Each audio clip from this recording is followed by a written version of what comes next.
Bab 6. Zikir yang menjadi nafas. Zikir bukan sekadar ucapan yang keluar dari lidah, melainkan nyala kesadaran yang hidup di dalam jiwa. Ketika seseorang berzikir hanya dengan mulut, suaranya mungkin terdengar, tetapi hatinya masih tertidur. Namun ketika zikir telah menyatu dengan kesadaran, maka seluruh keberadaannya bergetar dalam satu irama. Allah. Setiap napas menjadi tasbih, setiap denyut nadi menjadi tahlil, setiap gerak menjadi sujud yang tidak terlihat. Inilah zikir yang diajarkan oleh para arifin. Zikir yang tidak berhenti di lafaz, tetapi menghidupkan rasa. Saat seorang hamba telah tenggelam dalam zikir seperti ini, dunia luar tidak lagi mampu memalingkannya. Sebab di dalam dirinya telah mengalir alunan yang lebih indah dari segala musik dunia. Zikrullah yang hidup, yang berdenyut bersama kehidupan itu sendiri. Ketika zikir telah menjadi nafas, seseorang tidak lagi memisahkan antara ibadah dan kehidupan. Ia tidak perlu menunggu waktu salat untuk merasakan kedekatan, karena setiap tarikan napasnya adalah sembahyang. Ia tidak menunggu tempat suci untuk berzikir, karena setiap ruang menjadi mihrab baginya. Inilah kesadaran yang membuat hidup menjadi ibadah tanpa henti. Seseorang yang hidup dengan kesadaran ini, berjalan di tengah manusia seperti biasa, tetapi di dalam dirinya ia sedang bersama Allah setiap waktu.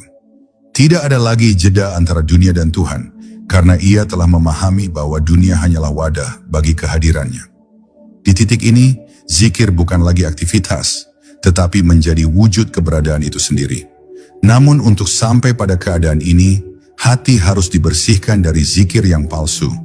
Zikir yang sekadar bunyi, tetapi tidak menembus dada. Zikir sejati lahir dari cinta dan rindu yang mendalam. Ketika hati rindu kepada Allah, lidah akan mengikutinya dengan sendirinya, seperti daun yang bergetar karena angin. Zikir yang benar bukan hasil usaha, melainkan buah dari kesadaran cinta. Dan cinta yang sejati tidak membutuhkan alasan.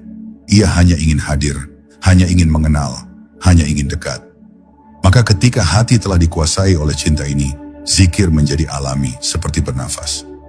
Seseorang tidak perlu mengingat untuk berzikir, karena hatinya sudah hidup bersama nama Allah setiap saat. Zikir yang sejati juga melahirkan cahaya. Ia menerangi kegelapan batin yang selama ini membuat manusia gelisah. Dengan zikir, hati yang keras menjadi lembut, pikiran yang kusut menjadi tenang, dan jiwa yang resah menemukan rumahnya kembali. Dalam zikir, seseorang mulai melihat segala sesuatu dengan mata baru. Mata yang diterangi oleh nur ilahi. Ia mulai memahami bahwa tidak ada peristiwa yang sia-sia, tidak ada kejadian yang kebetulan, karena semuanya adalah cara Allah berbicara kepadanya. Setiap suka dan duka menjadi huruf dari kalimat besar yang sedang Allah tulis di atas lembaran hidupnya. Zikir menjadikan seseorang sadar, dan kesadaran itulah cahaya yang menuntunnya pulang. Dan pada akhirnya, ketika zikir telah menjadi nafas, seorang hamba tidak lagi berzikir kepada Allah. Ia hidup dalam zikir Allah atas dirinya. Ia tidak lagi merasa sedang mengingat, karena yang mengingat adalah dia sendiri melalui dirinya. Ia tidak lagi mencari kedekatan, karena yang tinggal hanyalah kehadiran.